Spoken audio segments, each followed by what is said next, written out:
میرے آقا میرے مولا میرے آقا بسم اللہ الرحمن الرحیم۔ اللہ کے نام سے شروع جو بہت مہربان نہایت رحم والا ہے۔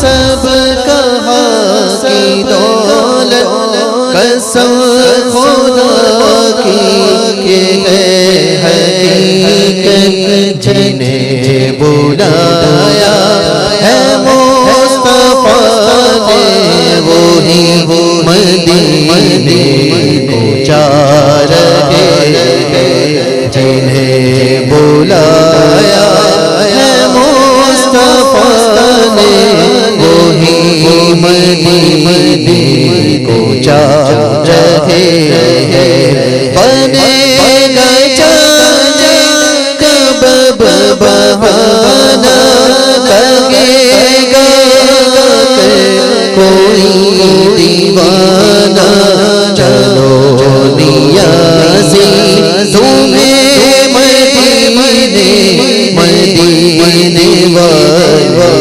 بلا رہے ہیں چلو نیازی تمہیں مدینے بلا رہے ہیں۔ ماشاءاللہ جس کا ہمیں انتظار تھا الحمدللہ دعوت اسلامی انڈیا کے نگران head of the central committee of دعوت اسلامی انڈیا الحاج سید عارف شاہ صاحب قبلہ دامت برکاتہم العالیہ وہ ہمارے درمیان ہے۔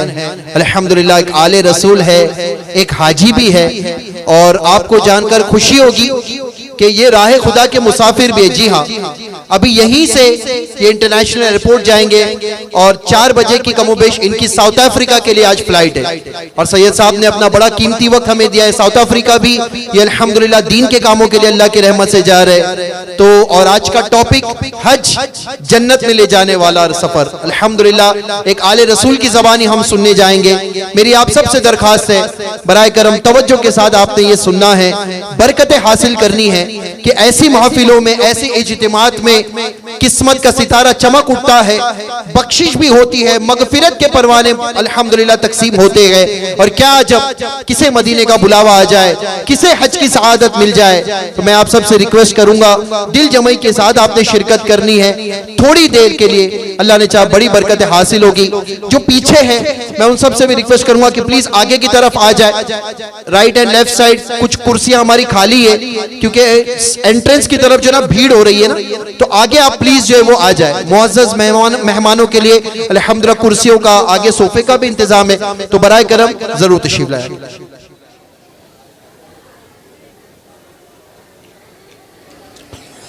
الحمدللہ رب العالمین والصلاة والسلام علی خاتم النبیین اما بعد فاعوذ باللہ من الشیطان الرجیم بسم اللہ الرحمن الرحیم الصلاة والسلام علیک یا رسول اللہ وعلی آلک واصحابک یا حبیب اللہ الصلاة والسلام علیک یا نبی اللہ وعلی آلک واصحابک یا نور اللہ۔ اللہ پاک کے آخری نبی صلی اللہ علیہ وآلہ وسلم کا ارشاد ہے، جس نے مجھ پر ایک بار درود پاک پڑھا اللہ پاک اس پر 10 رحمتیں بھیجتا ہے۔ صلو علی الحبیب صلی اللہ تعالی علی محمد وعلی آل محمد وبارک وسلم۔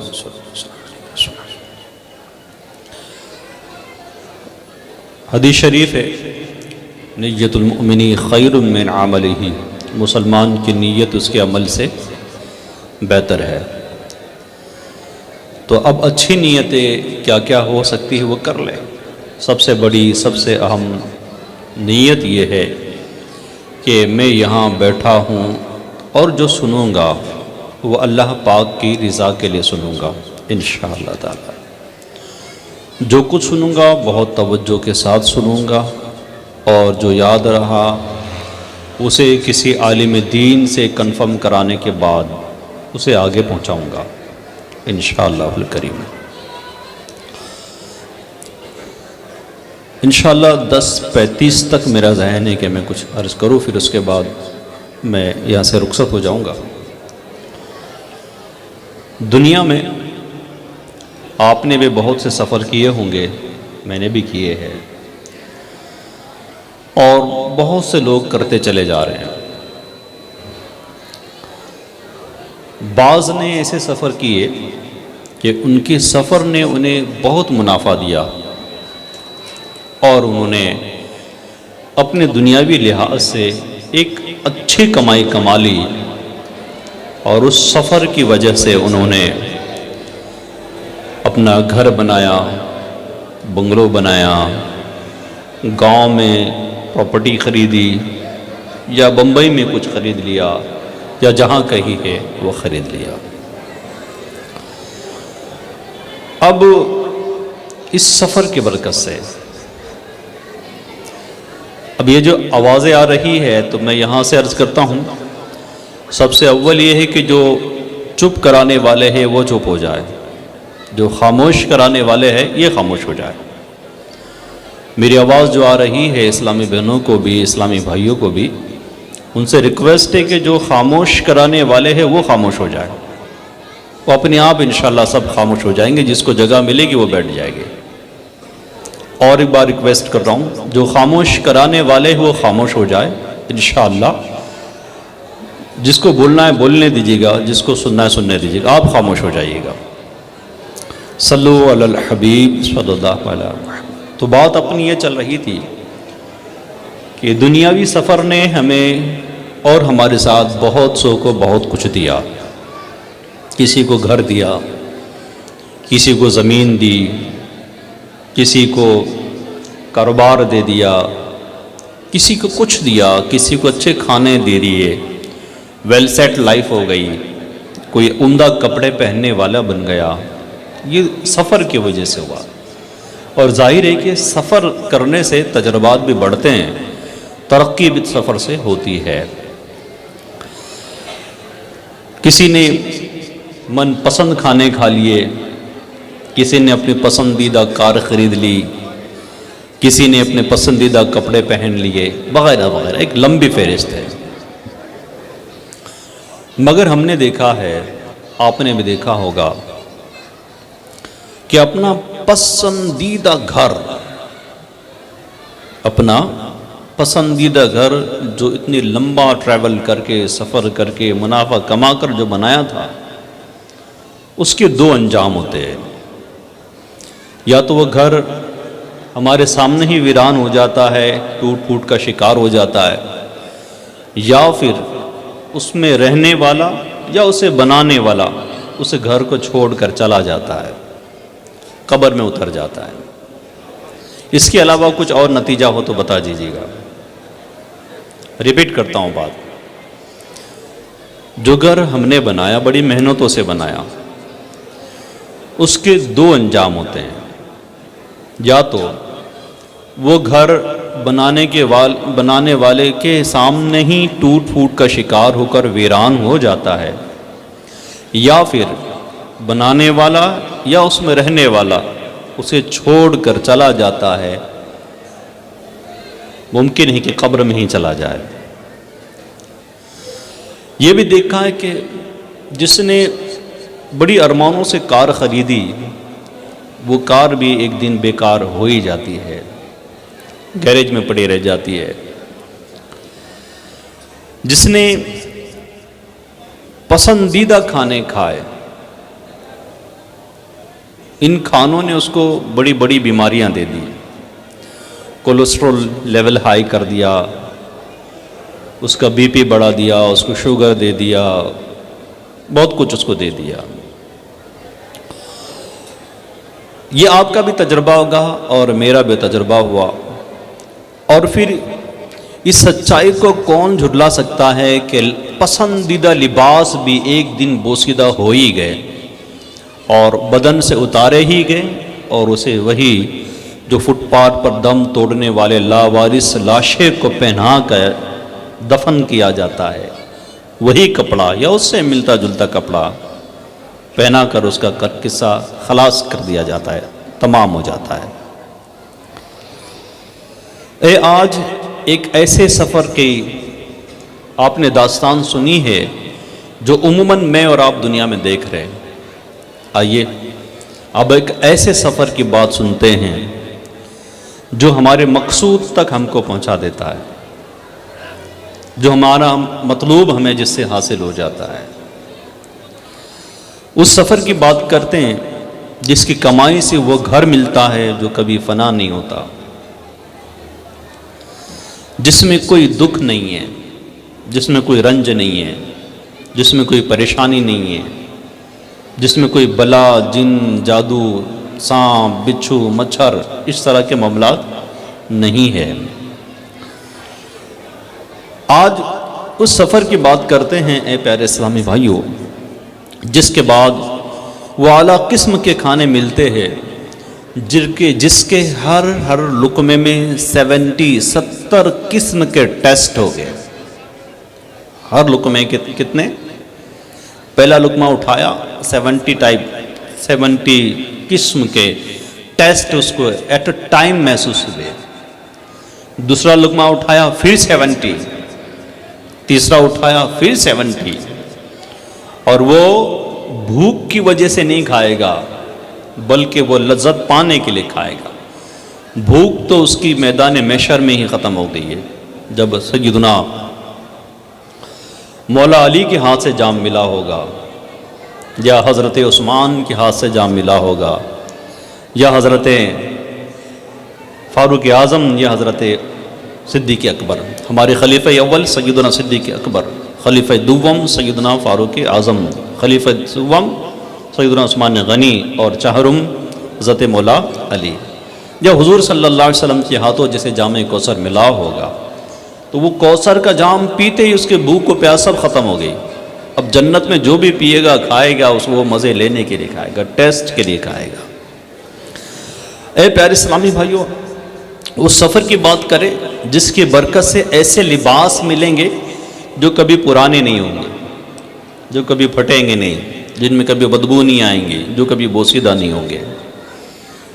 آپ تو پہنچ ہی گئے ہوں گے، جان ہی لیا ہوگا وہ مقام کون سا ہے، بالیقین وہ جنت ہے، اور اس کا اسے پانے کے لیے جو اسباب ہے، جو سفر ہے، اس میں ایک سفر حج بھی ہے۔ اللہ کے آخری نبی صلی اللہ علیہ وسلم نے ارشاد فرمایا، بخاری شریف کی حدیث پاک ہے، ایک عمرہ دوسرے عمرے تک کے درمیان کے گناہوں کا کفارہ ہے، اور مقبول حج کی جزا صرف اور صرف جنت ہے۔ مقبول حج کی جزا صرف اور صرف جنت ہے۔ ایک اور حدیث پاک میں حضرت ابو ہریرہ رضی اللہ عنہ سے روایت ہے کہ اللہ کے آخری نبی رسول ہاشمی صلی اللہ علیہ وسلم نے فرمایا، جو بندہ کعبہ شریف کا حج کرے، اس دوران نہ فحش باتیں کرے نہ ہی گناہ کا کام کرے، تو رجع کما، تو وہ ایسے لوٹ جائے گا جیسے اس کی ماں نے اسے جنا ہے۔ سبحان اللہ۔ اور تیسری حدیث سنیے گا، مسلم شریف کی حدیث پاک ہے، نبی رحمت شفیع امت صلی اللہ علیہ وسلم نے فرمایا، بے شک حج پہلے کے گناہوں کو معاف کروا دیتا ہے۔ اللہ کی مہربانی سے ہم مسلمان ہیں، اور ہر عاقل و بالغ صاحب حیثیت پر زندگی میں ایک بار حج فرض ہے۔ حج کرنے والوں کو بڑے بڑے انعامات سے نوازا جاتا ہے، اور جو حج فرض ہونے کے باوجود حج پر نہیں جاتا، حج نہیں کرتا، اس کے لیے بڑی بڑی وعیدیں بھی موجود ہے۔ آئیے 3 حدیث پاک ہم سنتے ہیں۔ حاجی اپنے گھر والوں میں سے 400 کی شفاعت کرے گا، اور گناہوں سے ایسا نکل جائے گا جیسے اس دن کہ ماں کے پیٹ سے پیدا ہوا۔ کتنی بڑی بات ہے۔ دوسری حدیث سنتے ہیں، فرمایا حاجی کی مغفرت ہو جاتی ہے، اور حاجی جس کے لیے استغفار کرے اس کے لیے بھی مغفرت ہے۔ آؤ بڑی پیاری حدیث، تیسری حدیث سنتے ہیں۔ فرمایا پیارے آقا صلی اللہ علیہ وسلم نے، جو حج یا عمرہ کے لیے نکلا اور راستے میں مر گیا، اس کی پیشی نہیں ہوگی، نہ حساب ہوگا، اور اس سے کہا جائے گا یعنی تو جنت میں داخل ہو جا۔ سبحان اللہ۔ اے پیارے پیارے اسلامی بھائیوں، بہت پیارا اور بہت مبارک سفر ہے یہ حج کا، جسے مل گیا نصیبہ اس کے، جسے مل گیا۔ میرے آقا اعلی حضرت امام احمد رضا خان رحمۃ اللہ تعالی علیہ رسالہ مبارکہ انوار البشارہ میں پیدل چلنے کی ترغیب دلاتے ہوئے فرماتے ہیں، ہو سکے تو پیادہ یعنی پیدل مکہ مکرمہ زادہ اللہ شرفا و تعظیمہ سے منی، عرفات وغیرہ جاؤ، کہ جب تک مکہ معظمہ پلٹ کر آؤ گے ہر قدم پر 7 کروڑ نیکیاں لکھی جائیں گی۔ ہر قدم پر 7 کروڑ۔ اچھا، اعلیٰ حضرت کا ذہن، ان کے ذہانت بھی دیکھیے کہ کتنی ٹیلنٹ ہے، کہ آپ نے اس دور کے راستوں کے مطابق، ابھی تو ٹنلز وغیرہ نکل گئے نا، اس دور کے راستوں کے مطابق فرمایا یہ نیکیاں تخمیناً یعنی اندازاً ہے، کیا کہ 78 خرب 40 ارب آتی ہے، اور اللہ کا فضل اس کے نبی صلی اللہ علیہ وسلم کے صدقے میں اس امت پر بے شمار ہے۔ یہ اعلیٰ حضرت رحمۃ اللہ تعالیٰ علیہ نے فرمایا۔ اے پیارے پیارے اسلامی بھائیوں، اگر آج کسی کو کہا جائے چلو حج کے لیے چلتے ہیں، ہر قدم پر 10 لاکھ روپے دیے جائیں گے، ہر قدم پر 10 لاکھ دیے جائیں گے، کیا خیال ہے؟ مار دھاڑ لگ جائے گی؟ یقین مانو آج جیسا حج کے لیے بہانہ بناتے نا، جی وہ بیٹی کی شادی باقی نا تو یہ پہلے کر لیتا ہوں، جی وہ فلاں کام ہے نا وہ پہلے کر لوں گا، جی وہ فلاں کام ہے نا وہ کرنے کے بعد جاؤں گا حج پر، نیت ہے میری لیکن آئندہ سال جاؤں گا۔ میں اس بات پر دعویٰ کر سکتا ہوں کہ اگر واقعی میں ایسا سعودی گورنمنٹ یا ہمارے وطن کی گورنمنٹ اعلان کر دے کہ حج کے لیے جو جائے گا مکہ سے نکلے گا پیدل اور پھر مکہ پیدل پلٹے گا، اس کو ہر قدم کے بدلے 10 لاکھ روپے دیے جائیں گے۔ میری بات کی تائید کرتے کہ جانے کے لیے مارا ماری لگے گی، فلائٹس کے لیے مارا ماری لگ جائے گی، نہیں اس کی شادی وہاں سے آنے کے بعد کروں گا، یہ کام وہاں سے آنے کے بعد کروں گا، نہیں یہ میں سب پٹا لوں گا، میں سب نپٹ لوں گا، اس طرح کے معاملات آئیں گے یا نہیں آئیں گے؟ اب بولیے نا، آپ اس طرح کے آئیں گے؟ کیوں پتہ ہے؟ یہ دنیا کی ذلیل و حقیر و بیکار وہ دولت جس کے تعلق سے میرے مرشد کریم فرماتے ہیں، مال دنیا 2 جہاں میں ہے وبال، مال دنیا 2 جہاں میں ہے وبال، کام آئے گا نہ پیش ذوالجلال۔ سیٹھ جی کو فکر تھی 1 کی 10 کیجئے، موت آ پہنچی کہ صاحب جان واپس کیجئے۔ اس ذلیل دولت کو حاصل کرنے کے لیے بندہ حج کر لے گا، اللہ کی رحمت پر قربان جائے۔ اللہ کتنا عطا کر رہا ہے، سبحان اللہ، ہر قدم پر 7 کروڑ نیکیاں، ہر قدم پر 7 کروڑ نیکیاں۔ یہ تو ایک تخمینہ، ایک اندازہ ہے، اور اللہ کی رحمت تو بہت بڑی ہے، اس سے اللہ تعالیٰ کی جتنا چاہے عطا کر دے۔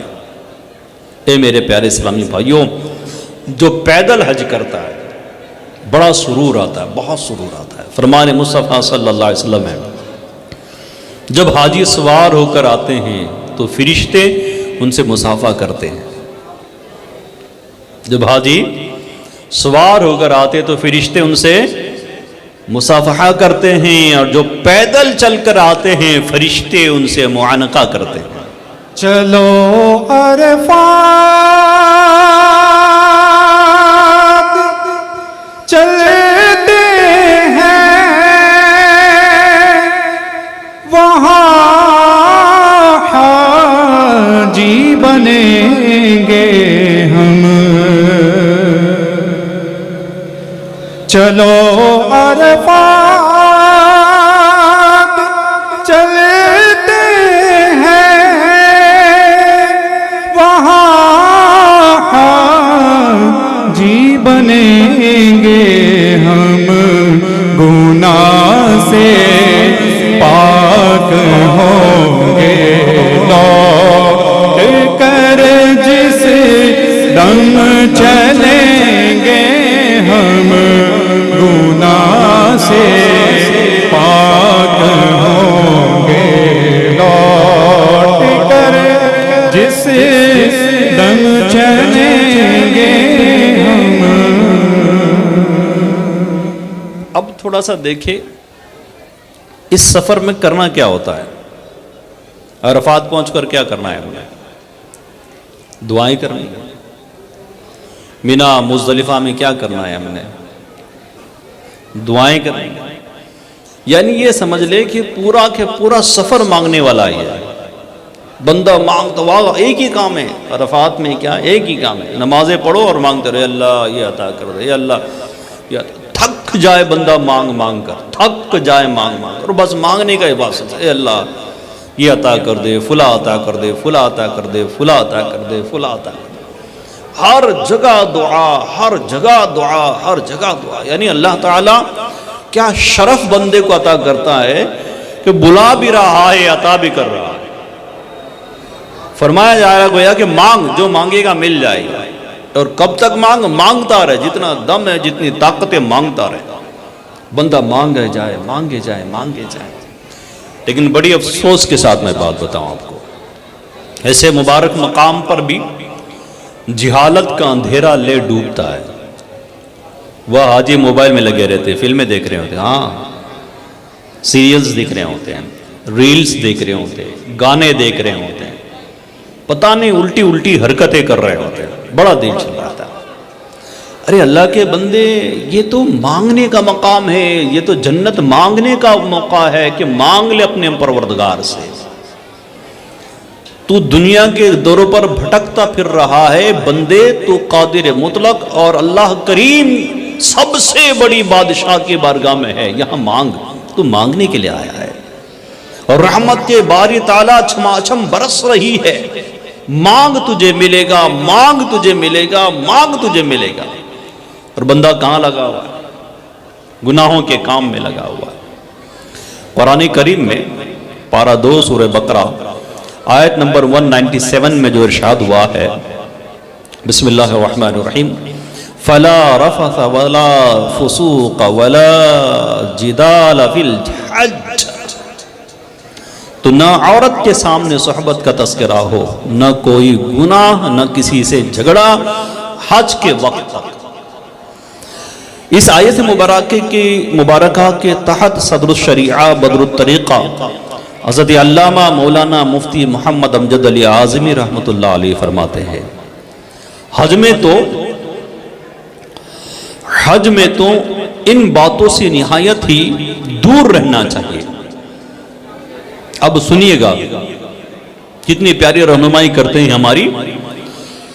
حج میں تو ان باتوں سے نہایت ہی دور رہنا چاہیے، جب غصہ آئے، جب جھگڑا ہو، یا کسی معصیت یعنی نافرمانی کے خیال ہو، فوراً سر جھکا کر دل کی طرف متوجہ ہو کر اس آیت کی تلاوت کرے اور 2-1 بار لا حول شریف پڑھے، یہ بات جاتی رہے گی۔ یہی نہیں کہ خود اس یعنی حاجی کی طرف سے ابتدا ہو، یا اس کے رفقا یعنی ساتھیوں کی طرف سے ساتھیوں ہی کے ساتھ جدال یعنی جھگڑا ہو جائے، بلکہ بعض اوقات امتحاناً راہ چلتوں کو پیش کر دیا جاتا ہے کہ بے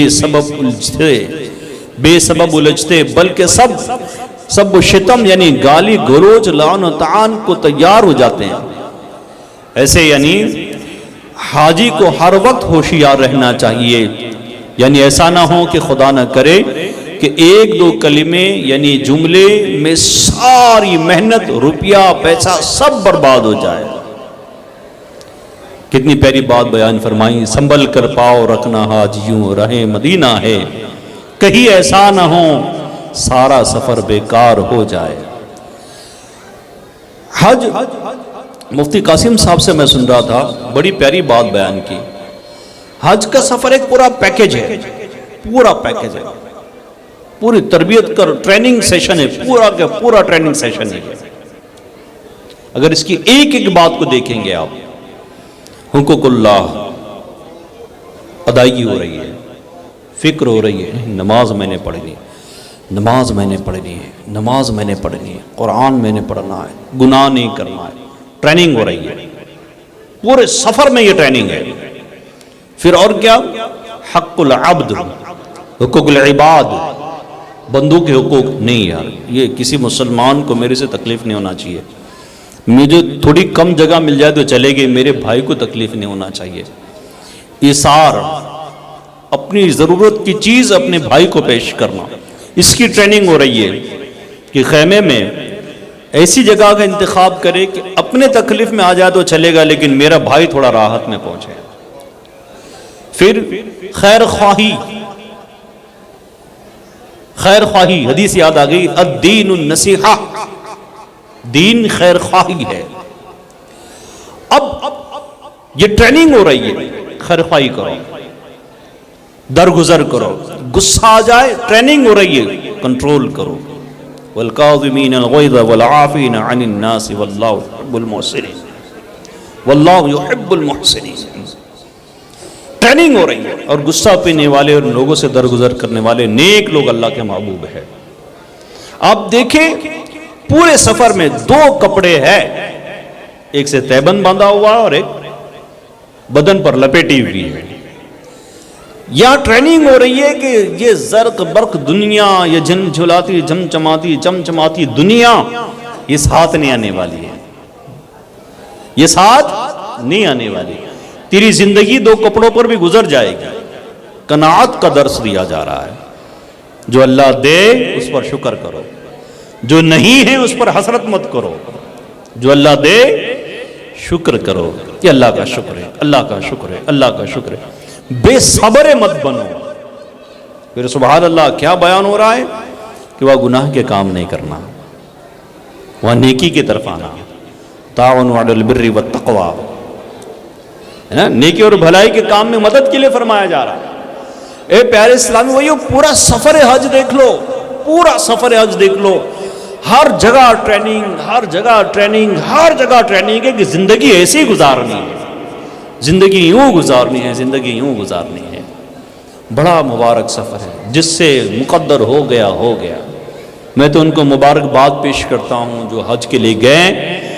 اچھا، حج اب وقت بڑا تیزی سے بڑھ رہا ہے آگے۔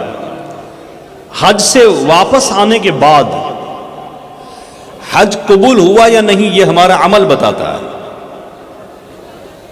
میرا حج قبول ہوا یا نہیں کسی اور کو بولنے اور کسی اور سے سرٹیفکیٹ لینے کی حاجت نہیں ہے، اپنا خود دیکھ لے۔ اگر حج سے آنے کے بعد لائف سٹائل چینج ہوئی ہے، ان گناہوں سے نکل کر بندہ نیکیوں کی طرف آ گیا ہے، پہلے فلمیں دیکھتا تھا، ڈرامے دیکھتا تھا، گالیاں دیکھتا تھا، ہو کرتا ہنسی مذاق کرتا تھا، ماں باپ کی نافرمانی کرتا تھا، بیوی کو جھاڑتا تھا، بچوں کو مارتا تھا، پڑوسیوں کو ستاتا تھا، نمازیں نہیں پڑھتا تھا، روزے نہیں رکھتا تھا، گناہ کرتا تھا۔ اب وہ عرفات، مزدلفہ، منا، مکہ، یہاں جا کر اس نے توبہ کی اور جاؤ کا سن کر مدینے پہنچا، اور وہاں جا کر اللہ کے حبیب علیہ السلام سے عرض کی، حضور اللہ نے حکم فرمایا نا آپ کی خدمت میں حاضری دینے کا، حاضر ہو گیا حضور، میری شفاعت کرائیے۔ اب توبہ کر کے آیا ہے، اب اس کا حج قبول ہوا کسی علامت ہے کہ اب وہ تمام تر گناہوں کو چھوڑ کر نیکیوں کی طرف آ جائے، پرہیزگاری کی طرف آ جائے۔ پہلے ریلز دکھتا تھا، گھنٹوں راتیں گزرتی تھی، یوں یوں یوں کرتے کرتے کرتے رات کا اکثر حصہ گزر جاتا تھا۔ اب وہ اس خوف میں جاگنے سے ڈرتا ہے فجر قضا نہ ہو جائے، عشاء پڑھتا ہے، اور فجر کی فکر میں جلدی سو جاتا ہے. جماعت سے عشاء پڑھے, جماعت سے فجر پڑھے, پوری رات عبادت کا ثواب, پوری رات عبادت کا ثواب. اب یہ اگر پلٹ کر اس کے یہ انداز ہے کہ ماں کے قدموں کو چومتا ہے, حقداروں کے حق ادا کرتا ہے, فضول باتیں نہیں کرتا ہے, گناہ بھری باتیں نہیں کرتا ہے, داڑھی چھیل کر گندی نالی میں بہا دیا کرتا تھا تو اب داڑھی والا بن گیا ہے, زلفوں والا بن گیا. چلو زلفیں رکھنا تو واجب نہیں ہے, داڑھی رکھنا واجب ہے. اب وہ واجبات کا ترک نہیں کرتا ہے وغیرہ وغیرہ. ہم حنفیوں کے نزدیک داڑھی رکھنا واجب ہے, ایک مٹھی داڑھی رکھنا واجب ہے, کٹانا اور گھٹانا دونوں بھی حرام. اب وہ پلٹ کر آیا ہے, کہتا ہے یار میں اللہ کے گھر کا طواف کر کے آیا ہوں, حج کر کے آیا ہوں, میں توبہ کر کے آیا ہوں, اپنے مالک سے کہہ کر آیا ہوں, عرض کر کے آیا ہوں, اللہ میں تمام گناہوں سے توبہ کروں. اور توبہ کیا ہے؟ کان کھینچ لینے کا نام توبہ ہے کیا؟ گال پہ مار لینے کا نام توبہ ہے کیا؟ 3 بار توبہ توبہ کر لی تو توبہ ہو گئی کیا؟ نہیں. توبہ کیا ہے؟ جو گناہ کیا اس پر شرمندگی, یار میں نے غلط کیا, احساس ہو اندر سے, اس پر اقرار, ہاں میں نے کیا, اس پر شرمندگی, یار میں نے غلط کیا, نہیں کرنا چاہیے تھا, اور آئندہ نہ کرنے کا پکا ہدف, پکا ارادہ. یہ 3 باتیں چاہیے. یہ ہے وہ توبہ, وہ سچی توبہ. یہ نہیں ہے توبہ نہیں ہے, اپنے ساتھ مذاق ہے. کیا کیا چیزیں؟ اقرار جرم, ہاں میں نے کر لیا, نہیں میرا مطلب ایسا تھا, نہیں چونکہ ایسا تھا, نہیں تو چنانچہ ایسا تھا, نہیں میری نیت ایسی نہیں تھی. یہ ساری 1.5 ہوشیاری کی باتیں نہیں. ایکسیپٹ, قبول کر لیں یہ گناہ میں نے کیا, کرنے کے بعد ڈھٹ نہیں, ہاں کیا بھائی کیا, یہ نہیں شرمندہ ہو گیا, میرے سے غلطی ہو گئی, میرے سے غلطی ہو گئی, شرمندہ ہے, میں نے نہیں کرنا چاہیے تھا, افسوس میں نے کر لیا. اور آخر میں کیا؟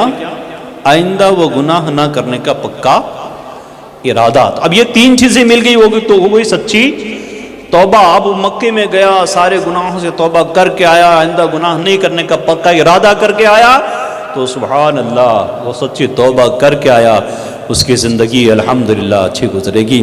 تو اے میرے پیارے اسلامی بھائیوں, آؤ جو حج کے سفر کا ارادہ رکھتے ہیں ان کے لیے بہت مبارک. لیکن حج کو جانے سے پہلے وقت تیزی سے بڑھ گیا, 2-3 منٹ اور لے لیتا ہوں. حج کو جانے سے پہلے کم از کم یہ تو دیکھ لو کہ میں جو کلمہ پڑھ رہا ہوں, آیا میں جو کلمہ صحیح پڑھتے آتا بھی ہے یا نہیں. میں جو نماز پڑھ رہا ہوں میری نماز صحیح ہے بھی یا نہیں. میں پانی سے نہا رہا ہوں, پاک ہو رہا ہوں بھی یا نہیں. بعض ایسے ہے جتنا چاہے نہا لے, جتنا چاہے پانی اونڈیل لے, پاک ہوں گے ہی نہیں ہوں گے. ایسے بھی مسائل ہیں. پاکی اور ناپاکی کے مسائل کا جاننا ہم پر فرض ہے. ہاں جی جناب فرض ہے. فرض کا تاریک یعنی چھوڑنے والا گناہگار ہے. کپڑے میرے پاک ہے کہ ناپاک ہے پتہ ہی نہیں, اور کعبے میں گیا ہے بندہ ناپاک, بدن بھی ناپاک, کپڑے بھی ناپاک, اور کعبے میں گیا احرام باندھ کر, احرام بھی ناپاک. کتنی بری بات ہے. یہ سیکھنا فرض ہے ہم پر. پھر نماز ہماری ہوئی یا نہیں یہ بھی سیکھنا پڑتا ہے. کعبے میں جا کر بھی, کعبے کے مطاف میں پہنچ کر بھی نماز پڑھ رہا ہے لیکن نماز ہو ہی نہیں رہی ہے. اور وہ کیا کرے اب؟ بولے اللہ کو سب معلوم ہے, اللہ کی نیتیں جانتا ہے. ارے بھائی اللہ کے محبوب ہی نے تو علم حاصل کرنے کا درس دیا ہے, فرض کر دیا ہے ہم پر کہ اس کا علم سیکھنا فرض ہے. یہ تیری جہالت تجھے بچائے گی نہیں. اللہ کو سب معلوم ہے, اپنی سب نے اچھی نیتیں. ارے بھائی شریعت اسلام ہے, شریعت یعنی اللہ رسول کا قانون ہے, اس کو فالو کرنا پڑے گا. اللہ پاک کرے کہ میں اپنی بات سمجھانے میں کامیاب ہوں. اللہ پاک کرے کہ ہم ملنسار بن جائے, روزہ نماز صحیح سے ادا کرنے والے بن جائیں, زکوٰۃ پراپر ادا کرنے والے بن جائیں, حقداروں کے حق ادا کرنے والے بن جائیں. یہی تو زندگی ہے جو آخرت کے لیے کامیاب زندگی ہے. ورنہ تو مرنے کے بعد تو پھنسنا تو ہے ہی ہے. اللہ ہمیں محفوظ رکھے, اللہ ہمیں بچائے رکھے. آمین بجاہ نبی کریم صلی اللہ علیہ وسلم. باپو جو حاجی کا وظیفہ ہوتا ہے, ان میں سے کئی ہے جو حج پہ جانے والے ذی مرتبت علماء اکرام بھی موجود ہے. اگر سارے مرد حضرات ایک مرتبہ بلند آواز سے مل کر آئیے نا اس نیت اور کیفیت کے ساتھ کہ آج یہاں ہم تلبیہ پڑھ رہے، جلد وہ دن آئے گا کہ انشاءاللہ احرام کی حالت میں ہم وہاں تلبیہ پڑھیں گے. آئیے مل کر پڑھتے لبیک اللہم لبیک لبیک لا شریک لک لبیک ان الحمد والنعمت لک والملک لا شریک لک. بلند آواز سے پڑھیں لبیک اللہم لبیک لبیک لا شریک لک لبیک ان الحمد والنعمت لک والملک لا شریک لک. لبیک اللہم لبیک لبیک لا شریک لک لبیک ان الحمد والنعمت لک والملک لا شریک لک. اللہ پاک تلبیاں وہاں پڑھنے کی سعادت عطا کرے. آمین. بڑا سرور آتا ہے جب بندہ احرام میں ہو اور لبیک پڑھ رہا ہو، حاضر ہوں یا اللہ میں حاضر ہوں. کیا کمال کا ماشاء اللہ. ایک بات پیش کر کے بیان ختم کر رہا ہوں، پھر چاہے تو آپ آگے کنٹینیو کر لیں. یہاں بھی نامحرم کو دیکھنا حرام اور وہاں پر بھی نامحرم کو دیکھنا حرام. مبولی بہن بہن نہیں ہوتی ہے، شریعت نے پردہ رکھا ہے. وہاں ہر کلر کے لوگ آتے ہیں، بڑے حسن والے اور والیاں بھی آتی ہے، اور سانولے بھی آتے ہیں، کالے بھی آتے ہیں. کسی کو حقارت سے مت دیکھنا کہ ہو سکتا ہے یہ کالا نظر آنے والا اللہ کا مقبول ہو، ابدال ہو، ولی ہو. اور کسی حسینہ پر نظر مت ڈالنا کہ یہ ہلاکت کا باعث ہو جائے. جب کعبے کی طرف نظر اٹھاؤ گے بہت احتیاط سے اٹھانا، کیونکہ آپ کے لیفٹ ہینڈ سائڈ پر بہت ساری خواتین بھی وہاں طواف میں مشغول ہوگی اللہ کی یاد میں، اور آپ کی ایک گندی نظر پڑ گئی تو آپ ہلاک ہو جائیں گے، برباد ہو جائیں گے. کعبے کو دیکھو، کسی اور طرف مت دیکھو. اپنے آپ کو یوں لے کر چلو، کسی کو دھکا مت لگنے دو. خاص اپنی آنکھوں کی حفاظت کرو. کمرے میں بھی وہ خالہ، تائی، چاچی، مامی، بہن بول کر آگے پیچھے گھوم رہے ہوتے ہیں، وہ بھی بھیا بول کر آگے پیچھے گھوم رہی ہوتی. وہاں حرام کام کر رہے ہوتے. مکے میں ایک گناہ 1 لاکھ کے برابر ہے، وہاں یہ حرام کام کر رہے ہوتے. یہ حرام ہے دیکھنا ایک دوسرے کو، بڑا مصیبت میں پھنس جائے گا بندہ. لہذا ریکویسٹ ہے کہ اپنے نیکی کمانے کے لیے جا رہے، گناہ کمانے کے لیے نہیں. آنکھوں کی حفاظت کرے. اللہ کے ولی ایک بہت بڑے بزرگ نے فرمایا تھا، جس نے آنکھوں پر کنٹرول کر لیا اس کے لیے ولایت کی راہ آسان ہو گئی. اس کے لیے ولایت کی راہ آسان ہو گئی. اللہ پاک ہمیں آنکھوں کی حفاظت کی سعادت عطا کرے.